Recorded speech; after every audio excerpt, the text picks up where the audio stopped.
Well, hey, good morning, everyone. It's Friday, and we are going to finish chapter 6 of Nehemiah this morning. Glad you've been with me this far.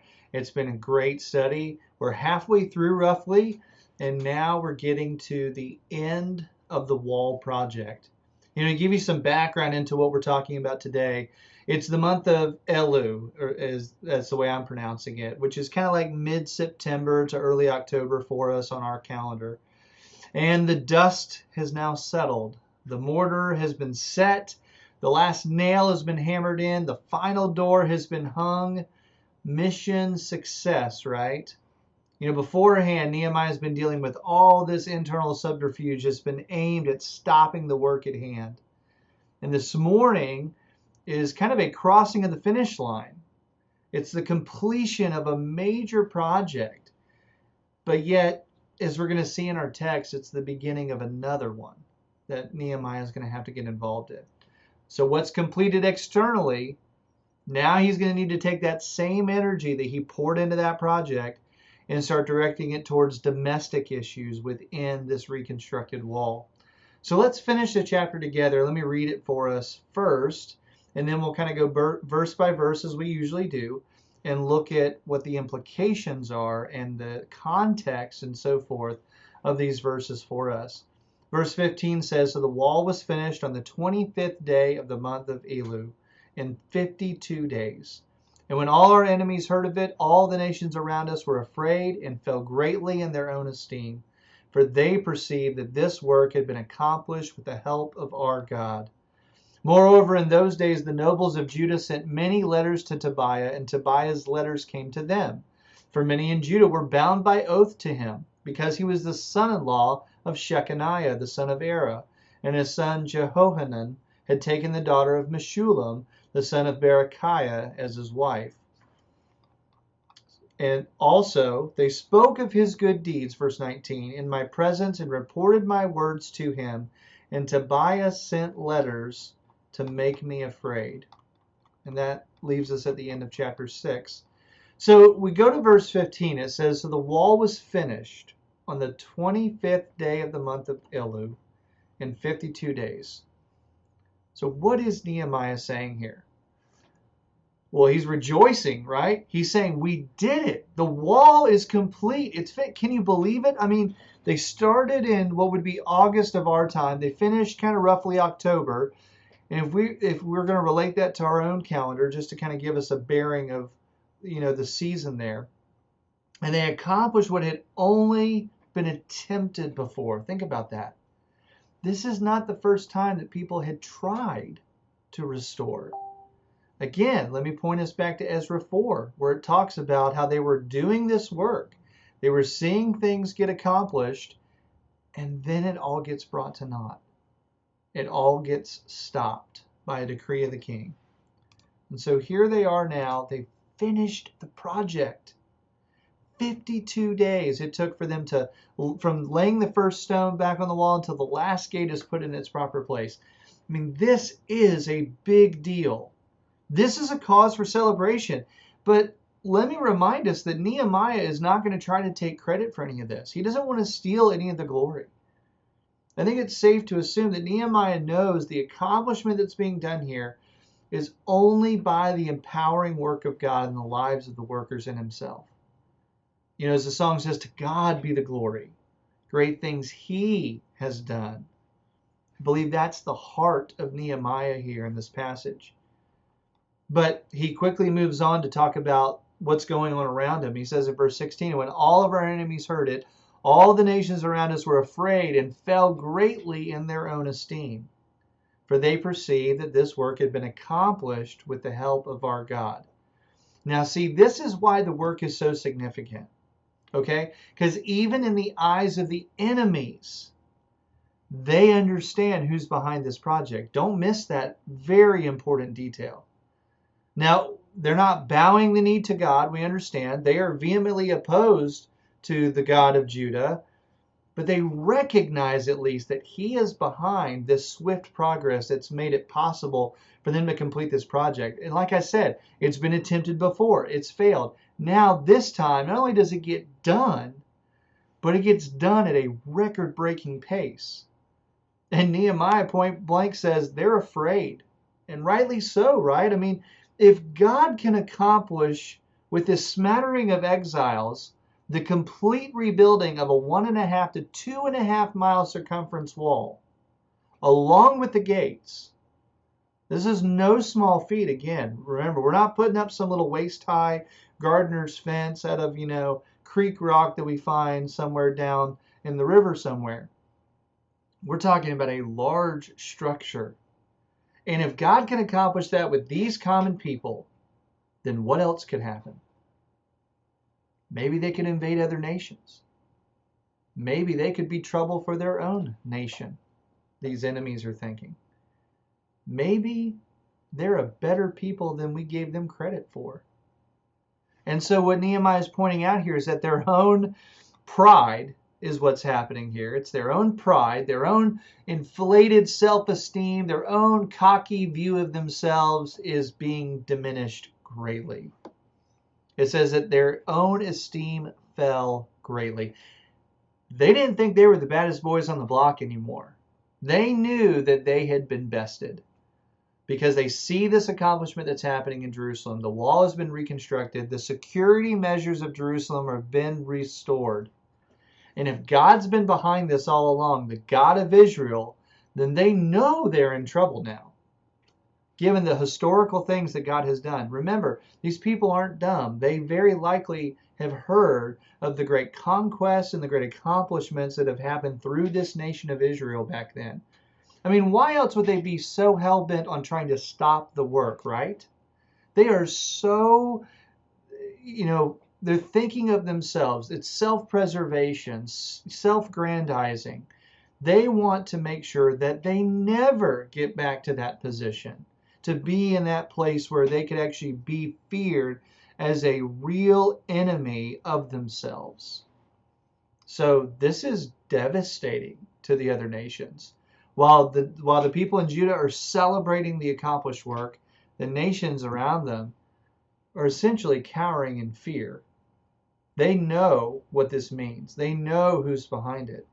But notice then what Nehemiah says here. Moreover, in those days, the nobles of Judah sent many letters to Tobiah, and Tobiah's letters came to them. For many in Judah were bound by oath to him because he was the son-in-law of Shechaniah, the son of Era, and his son Jehohanan had taken the daughter of Meshullam, the son of Berechiah, as his wife. Before I kind of break this thing up, I think there's some irony here in this text that we should notice. Remember back in the earlier part of Nehemiah where I pointed out what Tobiah's name means, which is ironic in itself? His name means Yahweh is good. Yet even more ironic, his son Jehohanan means Yahweh is gracious. And then his son, Jehohanan, marries Meshullam's daughter, which it's very likely that the same Meshullam being referenced here is the Meshullam that was part of helping to rebuild the wall in the earlier part of our text. And actually later in Nehemiah chapter 13 verse 4, we're going to see that Tobiah is also related to Eliashib the priest that's in Jerusalem.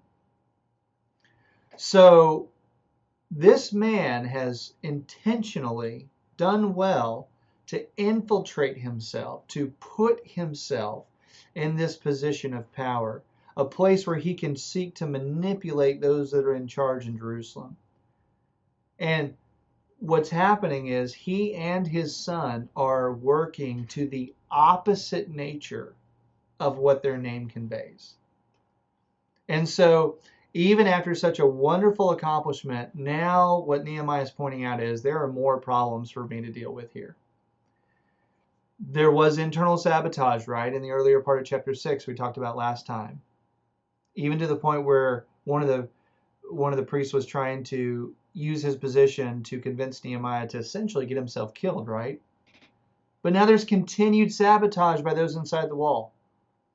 And as we talked about what happened beforehand, before the wall was finished, okay, now the wall's completed. They can't go after him in that respect. But what they can do, as Jim Hamilton points out, that these nobles and officials within Jerusalem, they can try to attack Nehemiah from within by relaying information with one another.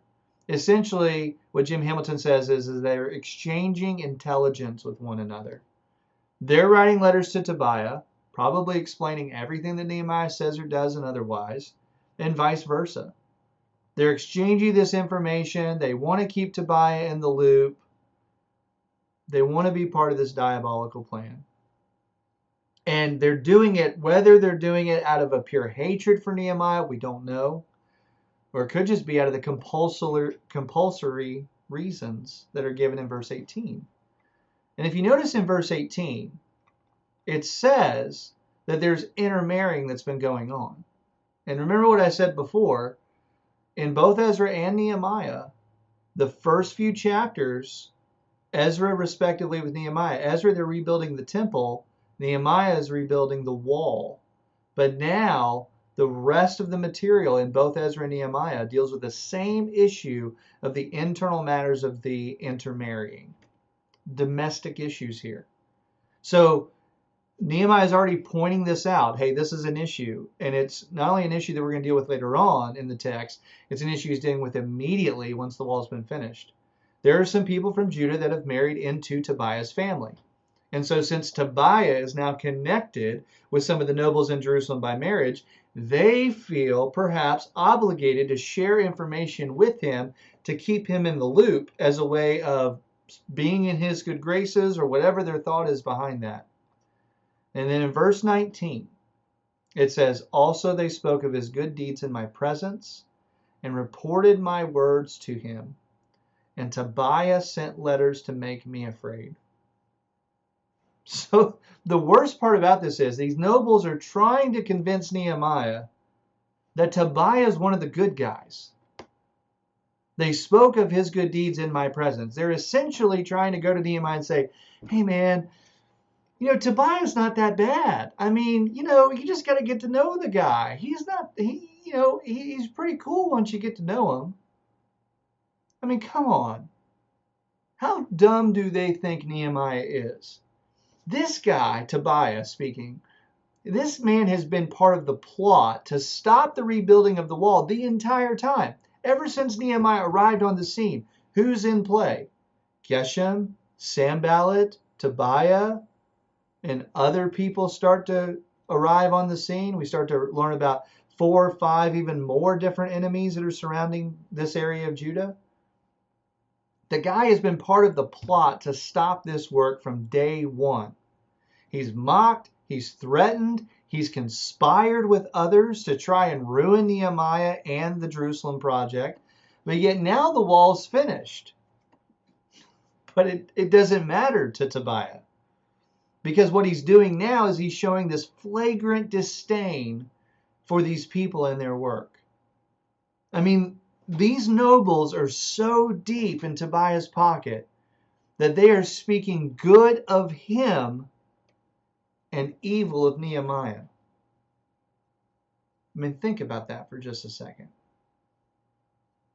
They're working for the enemy.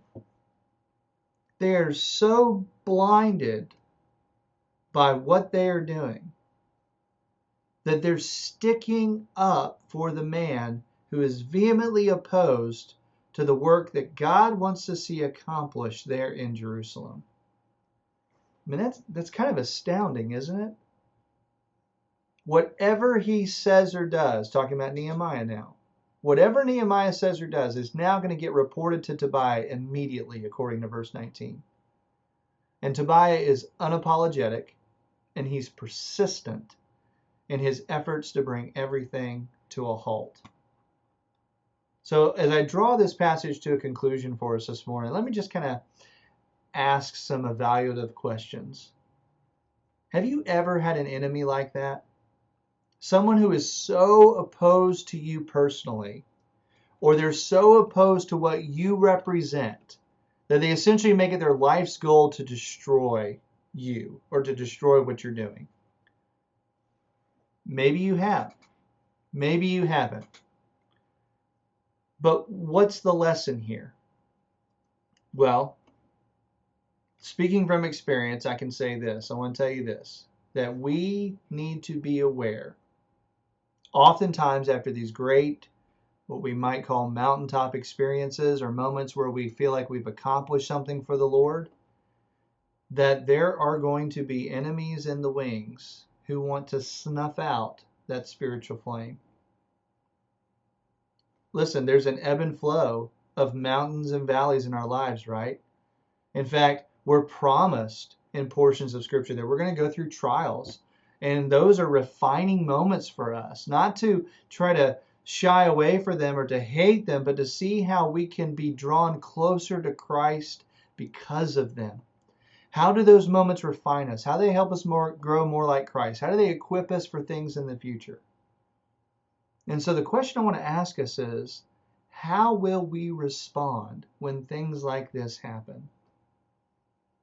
How will we respond when the world treats us like the way Nehemiah is being treated by his own people? What will we do? How will we respond? God forbid if we were treated like this in our own churches. I'm not saying it's going on, but I'm saying, what if it happens one day? How will you respond? Will we become overwhelmed? Will we give up and quit? Or will we respond like Nehemiah has often done and sets a great example for us? Will we persevere? Will we seek God's face, as Nehemiah often does? Will we seek God's face for strength and wisdom?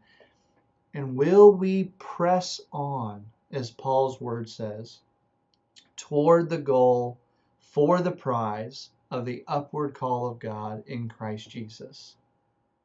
Friends, I want you to see that even as we're looking at this narrative from history, that there's things we can take away from that and understanding that there are always going to be enemies. Enemies without, enemies within.